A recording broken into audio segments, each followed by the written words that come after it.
Bonjour, je suis Delphine Zanelli. Bienvenue dans le podcast L'entreprise de demain, le podcast de tous les bâtisseurs du futur du travail. Celles et ceux qui le vivent, le créent, le questionnent et chaque jour le réinventent.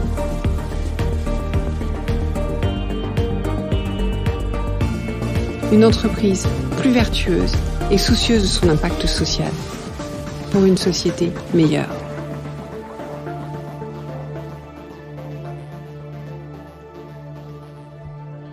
Bonjour, bienvenue dans ce nouvel épisode. J'espère que vous allez bien. Comme chaque jeudi et lundi, c'est toujours un plaisir de vous retrouver. J'ai néanmoins toujours cette grande frustration de ne pas savoir qui vous êtes. Quelles sont vos envies, vos difficultés, vos problématiques? Comment je pourrais plus encore vous permettre de devenir le manager que vous avez envie d'être? Bon, j'ai pas renoncé à organiser une grande rencontre en fin de cette année. J'y travaille. Mais en attendant, je vous serais tellement reconnaissante de répondre aux quelques questions d'un questionnaire vers lequel je mets le lien dans les notes de l'épisode. J'ai un peu peur que vous oubliez de le faire à la fin parce que je suis pareil. Je dis que je vais le faire puis après je passe à autre chose. Alors je vous autorise à faire pause maintenant, là, et d'aller y répondre. Et puis on se retrouve dans 1 minute. Et pour vous encourager, sachez que je tirerai au sort un des répondants pour lui envoyer un cadeau surprise. Oui. Je suis prête à tout pour mieux vous connaître et avoir le sentiment de parler à quelqu'un dans mes introductions et mes podcasts minutes du lundi. Vous êtes de retour? Alors on passe à l'épisode du jour. J'ai le plaisir aujourd'hui d'interviewer Émilie Daversin. Émilie est cofondatrice de VO2 Group et de bien d'autres choses. C'est une femme dirigeante, de conviction, ambitieuse, généreuse et engagée. Avec Émilie, nous parlons de responsabilité d'entreprise, des enjeux de l'hybridation du travail et de l'engagement sous un angle que vous n'avez pas l'habitude d'entendre.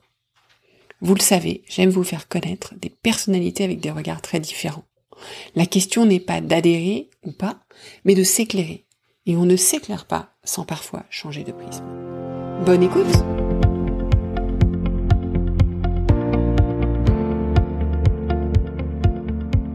Bonjour Émilie.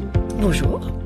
Merci Émilie d'avoir accepté mon invitation. Je te propose de te présenter pour nos auditeurs et auditrices. Alors, je m'appelle Émilie Daversin, je suis cofondatrice de VO2 Group, qui est un acteur global de la transformation digitale aujourd'hui. Donc, nous accompagnons les grands groupes dans leur transformation digitale, grâce aux nouvelles technologies, la data, l'IA, le développement web et mobile, le cloud, etc. Voilà. Je suis également investisseur et je suis cofondatrice avec 14 femmes incroyables d'un fonds de business Angel Women qui a pour vocation d'investir dans les jeunes startups fondées ou cofondées par des femmes.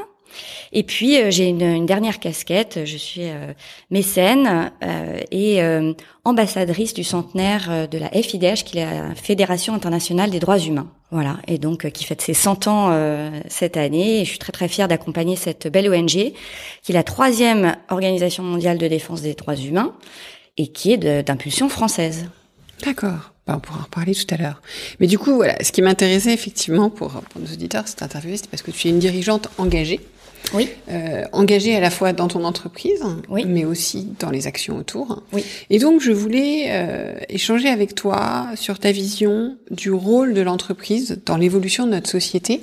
Et puis pas que de l'entreprise, puisqu'il y a aussi tout ce que tu peux faire à côté et l'impact que ça peut avoir. Oui. Donc, qu'est-ce que tu peux me dire déjà un petit peu comment est-ce que tu conçois les choses, comment est-ce que tu vois les choses et comment est-ce que tu y travailles dans tes différentes, on va dire, fonctions, entre guillemets.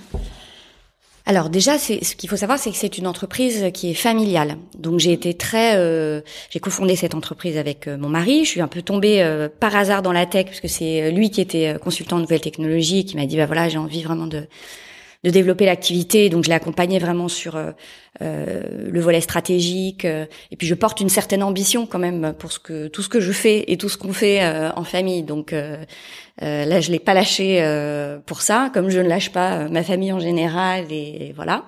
Et donc, au début, on a été très focus sur l'activité, bien sûr. Et petit à petit, je me suis rendu compte que c'était très important, donc, de coller à l'air du temps, on va dire. Et donc, progressivement, je me suis intéressée à un certain nombre de sujets, donc de culture d'entreprise. Il y a eu le phénomène start-up qui a grandi. Nous, on est un tout petit peu en marge de ça, puisque d'abord, on est autofinancé, on est complètement indépendant. On fait partie de ces business qui sont qui ont aujourd'hui des fonds au capital, mais qui pourraient tout à fait se développer de manière indépendante, puisque nous avons des revenus conséquents et on peut se développer grâce à notre travail. Et donc je me suis, même si on est un petit peu en marge, je me suis intéressée à la French Tech. On est dans la tech et le digital, on a des développeurs, des ingénieurs. Donc je voyais bien le sujet du manque de femmes dans la tech. Et puis il y a eu le fait de voir peu de femmes dirigeantes. Moi-même j'ai ce qu'on appelle un profil assez atypique, donc je me suis posé la question de savoir est-ce que les difficultés que je pouvais avoir au quotidien en tant que cofondatrice, donc de personnalité un peu visionnaire qui se heurte à un fonctionnement d'entreprise qui est forcément un tout petit peu plus lent. Je me suis interrogée, est-ce que c'est parce que je suis une femme, est-ce que c'est parce que je suis qui je suis? Donc voilà, plus on est les mains dans le quotidien, plus on rentre en fait dans des sujets qui sont un peu annexes à l'activité. Après, on est donc une entreprise familiale, donc je sais pourquoi je le fais. Je le fais parce que nous avons une certaine réussite. Je ne sens pas une responsabilité forcément par rapport à la société, mais par rapport à moi, par rapport à nos collaborateurs, par rapport à notre écosystème, je sens que je peux apporter des choses. Le rôle de l'entreprise pour moi dans la société, et pour moi il faut pas l'oublier, c'est d'embaucher, de financer un certain nombre de personnes, et ça on a tendance à l'oublier aujourd'hui, par exemple avec les levées de fonds, etc. Donc pour moi c'est le rôle premier, et c'est vrai que quand on a la chance d'avoir une entreprise qui fonctionne, on a envie de contribuer au-delà.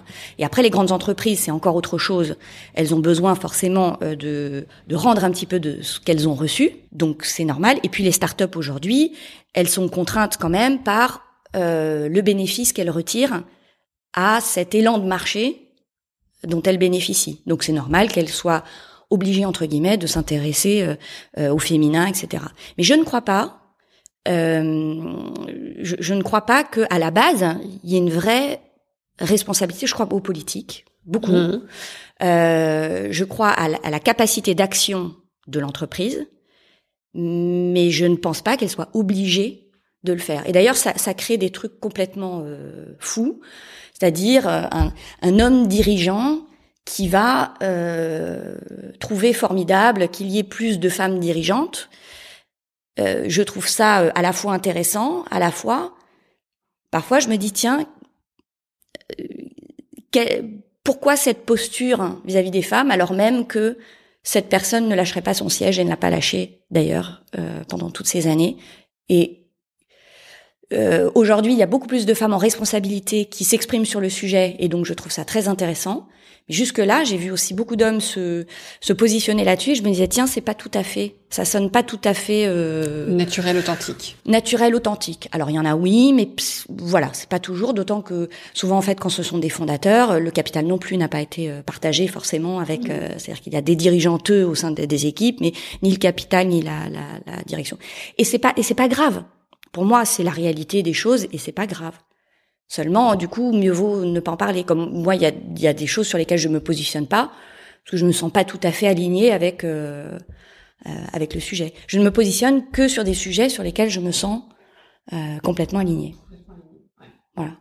Donc voilà, je suis un peu partagée sur cette histoire de rôle de l'entreprise. D'abord de donner des jobs, de payer des impôts aussi pour permettre à l'économie de ça permet de créer des équilibrages, bon, c'est normal aussi, hein, je pense, de payer des impôts, et du coup on l'oublie parfois. On oublie que une entreprise qui embauche beaucoup, et il y a beaucoup d'entreprises qui n'ont pas des niveaux de marge extraordinaires, qui n'ont pas des chiffres d'affaires exceptionnels, mais qui embauchent beaucoup, c'est-à-dire qui permettent à beaucoup de familles de vivre, ou des entreprises qui payent beaucoup d'impôts. C'est une vraie c'est vraiment contributif. C'est la contribution première. Voilà. Alors que la levée de fonds, même s'il y a de la responsabilité sociale derrière dans les faits, etc., je trouve que ça devrait être au second plan. Voilà. Oui, c'est-à-dire qu'en fait la vraie responsabilité, c'est d'abord la création d'emplois, d'abord faire vivre des familles, et d'abord financer l'économie quelque part. Exactement, et au bon fonctionnement aussi de la société en général. Voilà, c'est très intéressant. C'est vrai qu'on a tendance à l'oublier, on a tendance à ne regarder que les discours sur les sujets sur lesquels on cristallise. C'est un peu comme Maslow, on va revenir à la base de la pyramide. Oui, je pense. C'est le début. Ouais. Après, on fait ce qu'on peut tous. Hein. Non, mais je jette pas la pierre, mais c'est vrai que... Ce qui est intéressant, c'est d'avoir des regards différents, en fait. Et de se rappeler des choses et de regarder. Ce que j'aime aussi, c'est ta sincérité sur l'aspect, voilà, on le fait aussi parce que c'est cohérent avec notre activité, on le fait, voilà. C'est d'être, par rapport à certains discours, d'être assez cartésienne aussi sur Ah, mais je le fais parce que ça fait rayonner VO2 Group. Sauf que VO2 Group, c'est des employés dont nous sommes très fiers. Alors, on va passer le cap des 500, là, cette année. Et on a des ingénieurs, des développeurs, on a beaucoup de diversité, on a beaucoup de femmes. Et donc, si je dis que tout ce que je le fais pour VO2, c'est parce que c'est ma famille. Ce sont ses collaborateurs dont on est très fiers, ce sont ses associés aussi qu'on a choisis, notre écosystème avec lequel on travaille, dont on est très fiers. Et puis et voilà, je pense que pour moi c'est la priorité. Base. Ah oui, c'est la base. Et d'ailleurs, rien à voir, mais on parlait de développeurs. Est-ce que vous avez un souci? Est-ce que vous avez eu des soucis? Est-ce que vous avez des soucis pour les faire revenir au travail? Ou de toute façon, ils sont en mission chez les clients? Parce que c'est vrai qu'on voit que d'une manière générale, avec toutes les populations qui sont dans la tech, oui, il y a une demande de partir travailler depuis l'autre bout du monde absolument énorme. Oui. Est-ce que c'est quelque chose que vous rencontrez? Alors, oui et non. C'est-à-dire qu'effectivement, on a des gens qui aujourd'hui sont chez les clients, donc voilà, la question se pose pas. On a instauré 2 jours de télétravail de toute façon dans la semaine, donc c'est déjà pas mal si on veut faire on peut faire des choses quand même. Et ensuite, nous on n'est pas forcément super partant pour avoir des gens qui travaillent depuis l'autre bout du monde. On a des équipes à l'étranger, à Montréal, à Casablanca, chez vos clients. Non, qui sont on a des bureaux, des filiales à l'étranger.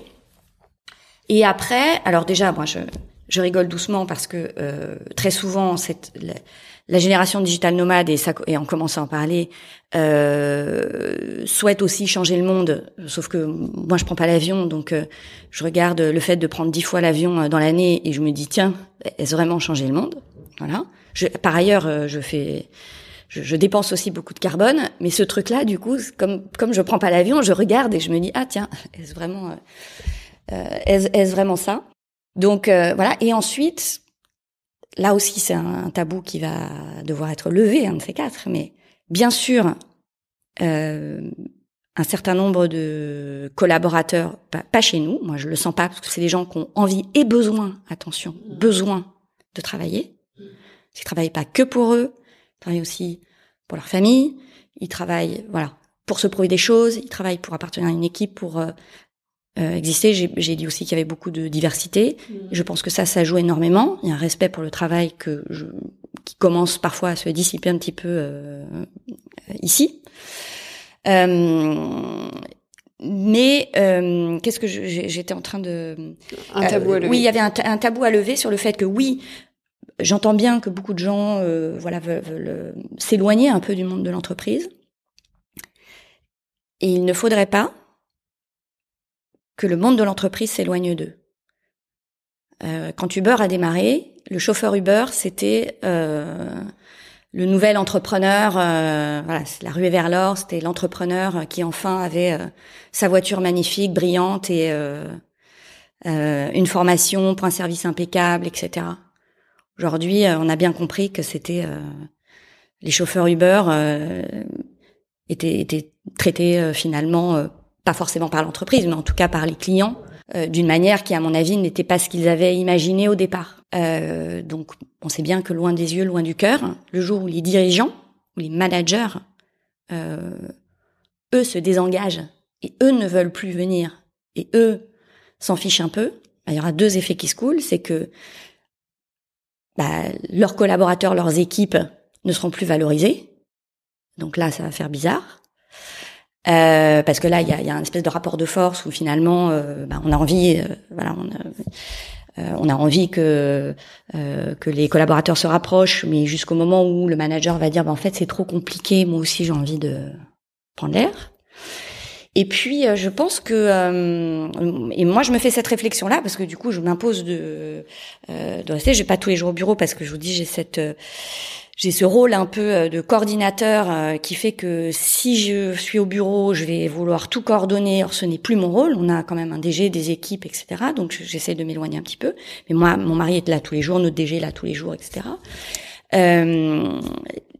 Les personnes à très forte seniorité qui se sont un peu éloignées, parfois je me dis, je les écoute, ils me disent mais moi je connais parfaitement mon travail, ça fait longtemps que on fonctionne très bien avec mon équipe à distance, machin et tout, et je me dis mais tiens, et demain, quand l'équipe sera entièrement renouvelée, quand la compétence sera un tout petit peu plus obsolète parce que 3-4 ans seront passés, qu'est-ce qu'il arrivera de ce manager senior qui n'est plus au contact de l'entreprise et qui clairement a un peu dévissé quoi, parce que encore une fois, on a 2 jours de télétravail, donc je parle vraiment d'un cadre au-delà de, voilà, au-delà de quelque chose d'équilibré.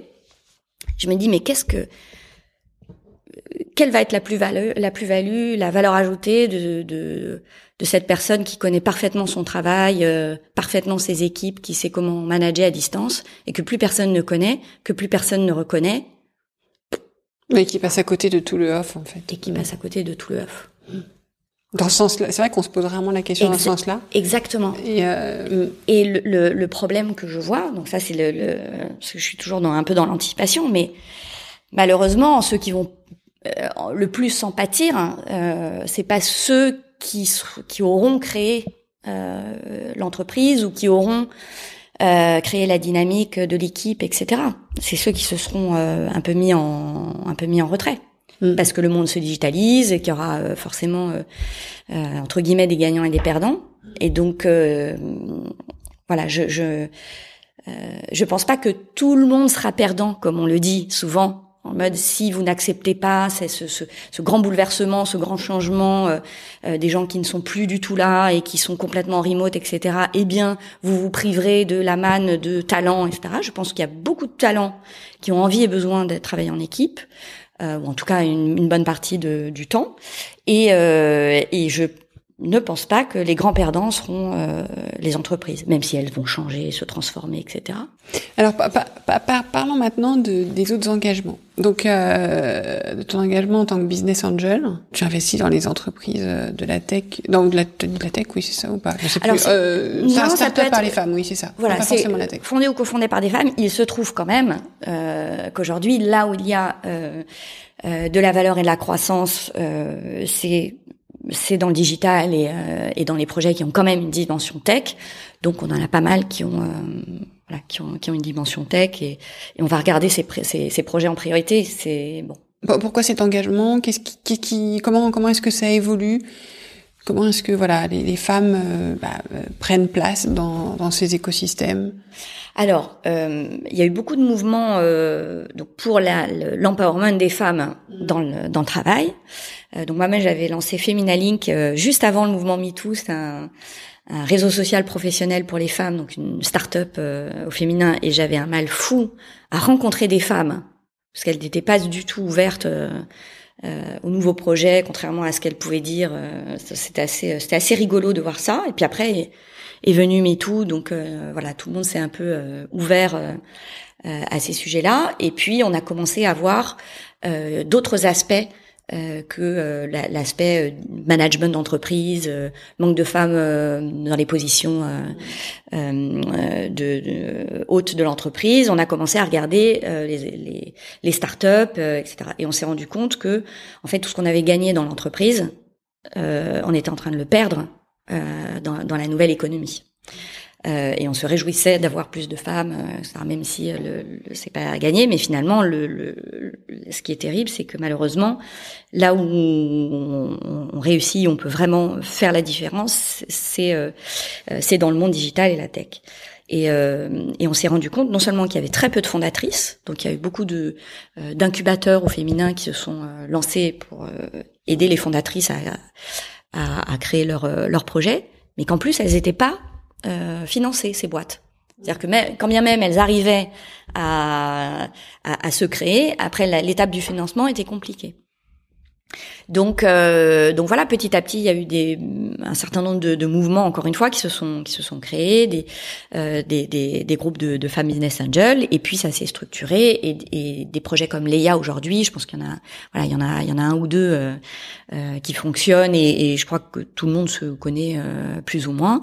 Là, le modèle est un petit peu particulier parce que vraiment on regarde tous les dossiers tout ensemble à 14, deux cofondatrices, Louise et Clémence, qui ont impulsé ce projet et qui ont eu cette idée. Et puis après elles ont embarqué des filles qui viennent d'horizons très différents, qui sont entrepreneurs, qui sont avocates, qui sont dirigeantes. Enfin voilà, il y a un peu de tout. Et on regarde les dossiers tout ensemble. Enfin, on fait une petite sélection à 2, 3, et puis les entrepreneurs viennent pitcher et on décide d'investir ou non après dans ces entreprises. Et ça crée quand même une dynamique. On va pas nous changer complètement la dynamique d'investissement dans les projets de femmes, mais ça crée comme les mouvements Sista, comme l'incubateur féminin Willa, comme toutes ces investisseurs féminines qu'on voit émerger comme business angel active, ça contribue à faire changer les choses parce que on est très lié au fonds d'investissement de la place, donc ils nous amènent des dossiers, ils sentent bien qu'il y a un momentum, donc ils ont envie aussi de participer et d'investir davantage ou de montrer davantage les projets dans lesquels ils investissent. Bref, c'est un écosystème qui bouge en faveur des femmes créatrices et porteuses de projets. Ça crée aussi des rôles modèles. C'est-à-dire qu'en fait, vous contribuez, vous jouez un peu le rôle de rôle modèle, voilà. Et contribuez à pouvoir faire naître d'autres rôles modèles. Parce que, en fait, pour faire évoluer, il faut avoir des rôles modèles. On n'évolue pas sans rôle modèle. Alors, moi, je suis maman avant tout. J'ai 2 petites filles de 8 et 11 ans et un fils de 5 ans. Mais bon, on va dire que lui, c'est pas encore ses sujets. Et je fais très attention à la notion de rôle modèle. J'accepte qu'effectivement, on ait besoin aujourd'hui de rôle modèle, mais si je devais vraiment accompagner mes filles dans le monde de demain, je leur dirais, et moi en tant que maman, je regarde ça de très très près, attention à ce qu'il y a derrière. Je prends souvent l'exemple de Michelle Obama, très sympa Michelle Obama, très inspirante. Si je veux réussir en politique et devenir présidente de la République, je ne prends pas Michelle Obama comme modèle. Je prends Angela Merkel. Et si je veux faire la différence financièrement, avoir une vraie réussite entrepreneuriale et me mesurer finalement à un marché qui est quand même très masculin, je ne vais pas forcément prendre l'exemple d'une start-up qui est très sympa, etc., mais qui ne fait pas de chiffre d'affaires ou très peu. Et donc les rôles modèles qu'on voit aujourd'hui, il faut quand même se dire, ce sont des étapes, on a envie, parce que c'est sympa, etc., mais il ne faut pas perdre de vue que la réussite dont on a besoin aujourd'hui, c'est une réussite financière, puisque c'est bien le décalage qu'on voit. Il est financier, il est dans aussi la place et le pouvoir que ça confère d'avoir une entreprise qui fonctionne ou d'être à un très haut niveau de responsabilité dans une entreprise. Et beaucoup de gens s'expriment sur la tech sans être dans la tech, s'expriment sur les femmes dirigeantes sans être dirigeantes. Et donc c'est bien, ça crée un mouvement. Mais attention, parce que le premier mouvement sur les femmes, il y a eu tellement de bruit qu'on a oublié que ça se passait dans la tech. Et que pendant ce temps-là, un tel et un tel levaient 100 millions, 200 millions, 300 millions. Et donc en fait, la bataille pour nos enfants n'était pas là où on l'imaginait. Non mais j'entends bien. Et pour parler, pour parler de FIDH, enfin de la fondation ID3, c'est ça, et c'est FIDH. Oui. Je viens dans le bon ordre. Oui. Pourquoi cet engagement et comment justement ça se combine avec tout le reste? Pourquoi ça fait sens?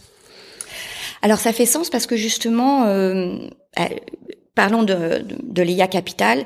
Je trouve qu'aujourd'hui c'est vraiment, c'est très désirable de travailler dans ce secteur. C'est-à-dire que là où on pense que c'est un engagement, pour moi, ça ne l'est pas du tout.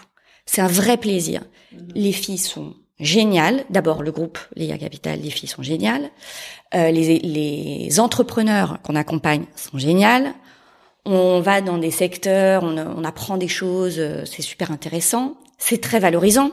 Je suis beaucoup plus valorisée en tant qu'investisseur qu'en tant qu'entrepreneur. Il faut voir tout ça aussi.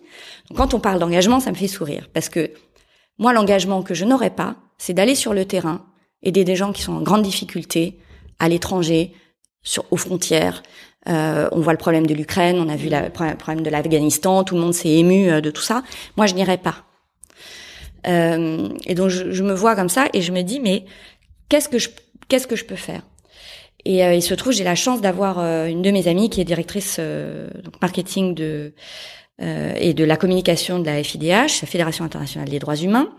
Et elle me dit, c'est une ONG qui utilise le véhicule du droit, notamment, pour contribuer à la transformation du monde. Je me dis, c'est très intéressant parce que dans un monde qui est fait d'émotions et de violence, là, on a quelque chose au moins qui est rigoureux, clair et qui peut parler à tout le monde. Et ça, en tout cas, ça m'a parlé. Et je me suis dit, voilà, je ne peux pas aller sur le terrain, je ne peux pas aider, je le ferai pas, ça jamais. C'est pas mon ADN. En revanche, ce que j'adore, c'est pouvoir prendre mon téléphone et proposer des choses, être fédératrice, coordonnée, etc.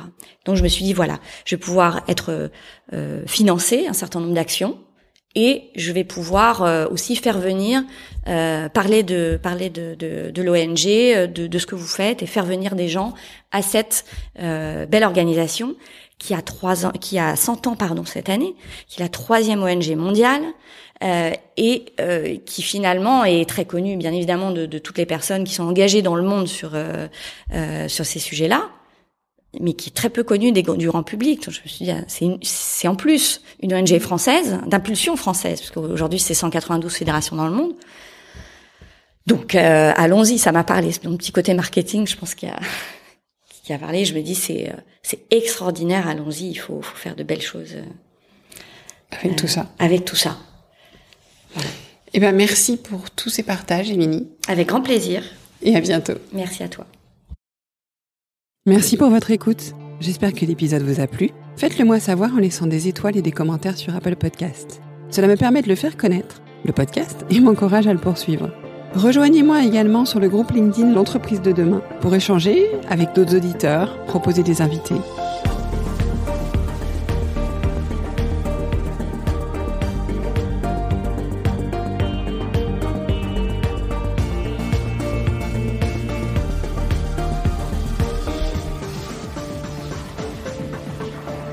Je vous donne rendez-vous jeudi prochain pour un nouvel épisode. Cette série est produite par Delphine Zanelli et Ose Masterclass. Réalisation sonore Cyril Carillon et au micro Delphine Zanelli.